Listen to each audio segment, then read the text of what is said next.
Grand master ഈ cinema എന്നെ ഒരുപാട് അട്രാക്ട് ചെയ്തത് അതിൻ്റെ ഒരു മേക്കിംഗ് രീതിയിലും അതിൻ്റെ ക്ലൈമാക്സിലുമാണ്. അതായത് നമ്മളെ ഒരു ക്യൂരിയോസിറ്റിയുടെ മുൾമുനയിൽ നിർത്തിക്കൊണ്ടാണ് ആ സിനിമ ഇങ്ങനെ ട്രാവൽ ചെയ്യുന്നത്. അത് കൊണ്ടുവന്ന് ഭംഗിയായിട്ട് കൊണ്ടുവന്ന് കൺക്ലൂഡ് ചെയ്യുകയും ചെയ്യുന്നുണ്ട്. എല്ലാത്തിനും ആൻസറുണ്ട്. അപ്പോൾ ഒരു വളരെ വെൽ നീറ്റിംഗ് ആയിട്ടുള്ള ഒരു സ്ക്രിപ്റ്റിംഗ് ആണ് ആ സിനിമയുടെ ഈ സക്സസിൻ്റെ അടിസ്ഥാനം. എനിക്ക് തോന്നുന്നത് ഉണ്ണികൃഷ്ണൻ്റെ ഏറ്റവും നല്ല സിനിമയാണ്.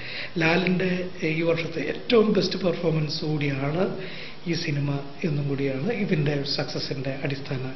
പടം ഗംഭീരം എന്നുള്ളതിൻ്റെ ഏറ്റവും വലിയ തെളിവാണ് ഈ ജനം.